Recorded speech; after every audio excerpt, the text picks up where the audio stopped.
नमस्कार, बहुत बहुत स्वागत है आपका। आप देख रहे हैं एबी न्यूज़ में। आपका दोस्त जितेंद्र प्रारंभ करेंगे आज के कार्यक्रम को, लेकिन पहले मुख्य समाचार। पॉलीग्राफ टेस्ट को सुनकर जज के सामने रोने लगा संजय रॉय, गवाहों पर देने लगा सफाई। असम में गैंगरेप के आरोपी का शव दफनाने के लिए नहीं मिली जगह, टीएमसी बीजेपी आमने सामने। आमना सामना सुक्खू सरकार के मंत्री धर्माणी पर भड़के कर्मचारी, बोले माफ़ी मांगे। देश में महाराष्ट्र की छवि खराब हुई, बदलापुर घटना पर शरद पवार बोले। दुनिया करती रही ईरान के बदला लेने की बात, उधर इजराइल ने मचा दी तबाही। ट्रेन में सामान खो गया तो मिल जाएगा वापिस, रेल मेडेड ऐप के जरिए मिनटों में कर सकते हैं शिकायत। भारत आ रहे बांग्लादेश के पूर्व जज गिरफ्तार, खालिद जिया को टीवी पर दी थी गाली। पुणे में बड़ा हादसा, मुंबई से हैदराबाद जा रहा हेलीकॉप्टर क्रैश, 4 लोग थे सवार। नौसैनिक अड्डा बनाने के लिए अमेरिका ने शुरू कर दी प्लानिंग, शेख हसीना के हटते ही नेवल इंस्टीट्यूट की मैगजीन में आया लेख। बुलडोजर न्याय पूरी तरह से अस्वीकार्य, यह बंद होना चाहिए, कांग्रेस नेता प्रियंका गांधी की मांग। अब समाचार विस्तार से। कोलकाता के आरजीकर मेडिकल कॉलेज में लेडी डॉक्टर के साथ बलात्कार और हत्या का मुख्य संदिग्ध संजय रॉय ने किसी भी अपराध को करने से इनकार किया है और दावा किया है कि उन्हें फंसाया जा रहा है। कोर्ट में जब पॉलीग्राफ टेस्ट के लिए उसकी रजामंदी के बारे में पूछा गया तो वह मैजिस्ट्रेट के सामने ही रो पड़ा। उसने रोते हुए कहा कि मैंने कोई जुर्म नहीं किया है, मुझे फंसाया जा रहा है, पॉलीग्राफ टेस्ट से सच साबित हो जाएगा। संजय रॉय को शुक्रवार दोपहर कड़ी सुरक्षा के बीच कोलकाता के सियालदाह कोर्ट में पेश किया गया। वहाँ अतिरिक्त मुख्य न्यायिक मैजिस्ट्रेट ने उसे 14 दिनों की न्यायिक हिरासत में भेज दिया। कोर्ट ने शुक्रवार को उसके पॉलीग्राफ टेस्ट की इजाज़त दे दी थी, जिसके बाद संजय रॉय का शनिवार को पॉलीग्राफ टेस्ट हुआ। दिल्ली से कोलकाता पहुंचे केंद्रीय फोरेंसिक विज्ञान प्रयोगशाला के एक्सपर्ट ने जेल में उसकी पोलोग्राफी की। अगली खबर, असम के नगाम जिले में धिंग सामूहिक बलात्कार की घटना के मुख्य आरोपी की तालाब में कूदकर मौत हो गई। गैंगरेप में 3 में से एक आरोपी तफजुल इस्लाम का शव एक तालाब से बरामद किया गया। ये घटना उस समय हुई है जब पुलिस की गिरफ्त में से भागने की कोशिश कर रहा था। इस मामले पर एसपी नगाम स्वप्नप्रीत ढेका ने कहा कि पुलिस की एक टीम जांच के लिए रात घटनास्थल पर गई थी और वो वहाँ से भागने की कोशिश कर रहा था। घटनास्थल के पास स्थित तालाब में वह कूद गया। उन्होंने कहा कि हमारे पुलिसकर्मी तलाशी अभियान में लगे हुए थे और एसडीआरएफ टीम की मदद से हमने उसे आज सुबह तालाब से बरामद किया है। इस मामले पर अब राजनीति शुरू हो गई है। टीएमसी नेता कुणाल घोष ने इस पर संदेह जताया तो वहीं असम के मंत्री ने टीवी भारतवर्ष से बातचीत करते हुए पलटवार किया है। वहीं टीएमसी के नेता कुणाल घोष ने सोशल मीडिया प्लेटफॉर्म पर कहा कि असम में सामूहिक बलात्कार अपराधियों को राजनीतिक समर्थन देने का आरोप है। अगली खबर, हिमाचल प्रदेश में सरकार और कर्मचारी फिर आमने सामने हैं। हिमाचल प्रदेश सचिवालय के कर्मचारियों ने शुक्रवार को एक बार फिर से धरना प्रदर्शन किया और सुक्खू सरकार के खिलाफ हल्ला बोला।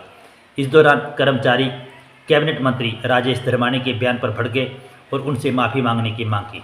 राज्य सचिवालय में आम सभा के दौरान कर्मचारियों ने मंत्री के खिलाफ जमकर गुबार निकाला और मंत्री को कर्मचारी से माफ़ी मांगने की मांग की। डीए और एरियर समेत अन्य मांगों को लेकर आंदोलन पर आमदा कर्मचारियों ने सरकार को मंगलवार तक का ही अल्टीमेटम दिया।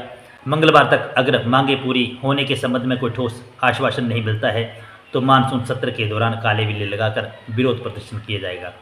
इस दौरान धरने में आउटसोर्स पर तैनात नर्सें भी शामिल हुई। नर्सों ने ठेका प्रथा और आउटसोर्स भर्ती को बंद करने का भी विरोध और पक्की नौकरी देने की मांग की। अगली खबर, राष्ट्रवादी कांग्रेस पार्टी के अध्यक्ष शरद पवार ने मंगलवार को कहा कि बदलापुर के एक स्कूल में केजी में पढ़ने वाली 2 बच्चियों के साथ कथित यौन उत्पीड़न की घटना देश में महाराष्ट्र की छवि खराब हुई है। उन्होंने कहा कि राज्य सरकार यह भूल गई है कि महिलाओं की सुरक्षा उसकी जिम्मेदारी है। पुणे में मौन प्रदर्शन में शामिल हुए पवार ने कहा कि यदि सरकार सोचती है कि विपक्ष बदलापुर की घटना पर राजनीति कर रहा है तो वह असंवेदनशील है। राकांपा प्रमुख पवार ने कहा कि बदलापुर की घटना से देश में महाराष्ट्र की छवि खराब हुई है। राकापा विपक्षी गठबंधन महाविकास अघाड़ी का एक घटक दल है जिसमें कांग्रेस और उद्धव ठाकरे के नेतृत्व वाली शिवसेना भी शामिल है। शरद पवार ने कहा कि छत्रपति शिवाजी की भूमि पर ऐसी घटना हुई है जो महिलाओं के खिलाफ अपराध करने वाले अपराधियों के हाथ काट देते थे। उन्होंने आरोप लगाया सरकार संवेदनहीन है, ऐसी घटना का विरोध करना गलत है। अगली खबर, इजराइल में शुक्रवार रात को हमास और हमा के आसपास बने 4 सैन्य केंद्रों और ईरानी क्रांतिकारी गोल्ड कोर के क्रूदस फोर्स और ईरान ताबसी बलों के हथियार डिपो पर हवाई हमले हुए। इन हमलों में कम से कम 3 ईरान समर्थित लड़ाके मारे गए हैं और 10 अन्य घायल हुए हैं। एक रिपोर्ट के अनुसार इन हमलों के निशानों से हमा के उत्तर पश्चिम में एक हथियार डिपो, ब्रिगेड 47 का कमांड सेंटर और माराआन पहाड़ पर एक डिफेंस सुविधा थी जहां क्रूदस फोर्स के IRGC के सदस्यों के साथ साथ ईरान समर्थित सीरियाई और गैर सीरियाई लड़ाके तैनात थे। इसके अलावा इजरायली सेनाओं ने होम्स रिफाइनरी के पश्चिम में हिजबुल्लाह के सीरियाई सदस्यों के फ्यूल डिपो को भी निशाना बनाया। इसके अलावा मारआन पहाड़ के दक्षिण में एक और साइट का जो ईरान समर्थित रैपिड रिस्पांस ग्रुप का कमांड सेंटर था उसे भी निशाना बनाकर तबाह कर दिया है। अगली खबर, भारतीय रेल रोजाना लाखों लोगों को यात्रा करवाती है। यात्रा के दौरान कई बार उनका सामान खो जाता है। वहीं अब रेलवे ने जल्दबाजी में ही छूटे हुए सामान को फिर से वापस पाने के लिए एक नया फार्मूला तैयार किया है। अगर आपका सामान कहीं ट्रेन में खोता है तो आप घबराएं नहीं, आपको रेलवे सामान की वापसी की सुविधा देता है। अगर ट्रेन में यात्रा करने के दौरान आपका सामान कहीं भी खो जाता है या ट्रेन में छूट जाता है तो अपने मोबाइल से तुरंत रेल मदद ऐप या रेल मदद की वेबसाइट पर जाकर इसकी शिकायत कर सकते हैं। इस ऐप और वेबसाइट पर आप सिर्फ चोरी ही नहीं बल्कि बाथरूम की सफाई या फिर छेड़छाड़ की किसी घटना को दर्ज कर सकते हैं। इसके अलावा अगर आप रेलवे को और बेहतर बनाने के लिए अपना कोई सुझाव देना चाहते हैं तो आप वो भी दे सकते हैं। रेल की मदद के लिए ऑफिशियल वेबसाइट पर जाकर आप अपनी बात रख सकते हैं। वहीं आपकी जानकारी के लिए ये भी बता दें कि हाल ही में बिलासपुर की एक महिला यात्री को इस सुविधा की मदद से उसका खोया हुआ 2.5 लाख का मंगलसूत्र वापस मिला है। अगली खबर, बांग्लादेश में सुप्रीम कोर्ट के रिटायर्ड जज शमसुद्दीन चौधरी मणि को शुक्रवार रात सिलहट में बॉर्डर के पास गिरफ्तार कर लिया गया। वागला अखबार ढाका ट्यूबन के मुताबिक भारत भागने की कोशिश कर रहे जज को स्थानीय लोगों ने पकड़ लिया। इसके बाद उन्हें बॉर्डर गार्ड बांग्लादेश के हवाले कर दिया। बीजीसी ने इसकी पुष्टि की है। मणि को देर रात तक बीजीसी चौकी में ही रखा गया। शनिवार सुबह उन्हें सिलहट हेडक्वार्टर ले जाया गया। मणि के खिलाफ गुरुवार को मानहानि का मुकदमा दायर किया गया था। उन पर खालिद जिया के दिवंगत पति और बांग्लादेश नेशनल पार्टी के संस्थापक जियाउर रहमान पर आपत्तिजनक टिप्पणी करने का आरोप था। एक वीडियो में पुलिस उनके गर्दन को पकड़े हुए है और दूसरे वीडियो में वो केले के पत्ते पर सोए हुए हैं। अगली खबर, पुणे में एक बड़ा हवाई हादसा सामने आया है। मुंबई से हैदराबाद जा रहा एक निजी हेलीकॉप्टर क्रैश हो गया है। हेलीकॉप्टर में 4 लोग सवार थे। हादसा पुणे जिले के पोंग गांव में हुआ है। एक निजी विमानन कंपनी का हेलीकॉप्टर दुर्घटनाग्रस्त हो चुका है जो मुंबई से हैदराबाद जा रहा था। पुणे ग्रामीण पुलिस के एसपी पंकज देशमुख ने कहा कि अभी किसी के हताहत होने की सूचना नहीं है। जान की हानि का आकलन किया जा रहा है। वहीं बचाव कार्य भी शुरू कर दिया गया है। उन्होंने कहा कि इस घटना की जांच को हर पहलू तक जांचा जाएगा। अगली खबर, बांग्लादेश में इस महीने की शुरुआत में एक बड़े छात्र आंदोलन के बाद शेख हसीना को प्रधानमंत्री पद से इस्तीफा देना पड़ा।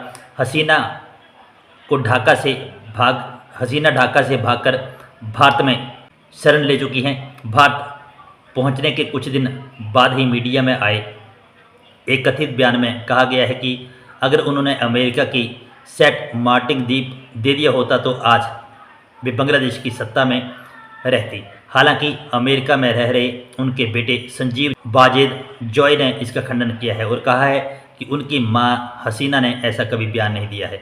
लेकिन इतने से बात नहीं ख़त्म हुई। बांग्लादेश में हुई बड़ी उथल पुथल में 3 महीने पहले शेख हसीना ने सार्वजनिक रूप से दावा किया था कि विदेशी ताकत की बांग्लादेश के सेंट मार्टिन द्वीप पर नजर है। हसीना ने तब बताया था कि देश की तरफ से ये कहा गया है कि अगर ये द्वीप उसे सौंप देती है तो उसे कोई परेशानी नहीं होती। दरअसल बंगाल की खाड़ी में अमेरिका लंबे समय से अपना सैन्य अड्डा बनाने की इच्छा पाले हुआ है और इसी वजह से ये सारा प्रपंच रचा गया है।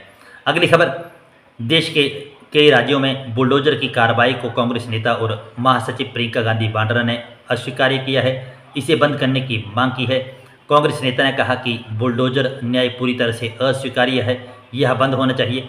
प्रियंका गांधी ने अपने ट्वीट में आगे लिखा कि अगर कोई किसी अपराध का आरोपी है तो उसका अपराध और उसकी सज़ा सिर्फ अदालत तय कर सकती है, लेकिन आरोप लगते ही आरोपी के परिवार को सज़ा देना, उसके घर की छत को छीन लेना, कानून का पालन न करना, अदालत के आदेश की अवहेलना करना, आरोप लगते ही आरोपियों के घर पर बुलडोजर चला देना, यह न्याय नहीं है। यह बर्बरता और अन्याय की पराकाष्ठा है। इसके साथ ही प्रियंका गांधी ने इस तरह की कार्रवाई पर निशाना साधते हुए लिखा कि कानून बनाने वाले, कानून के रखवाले और कानून तोड़ने वाले में फ़र्क होना चाहिए।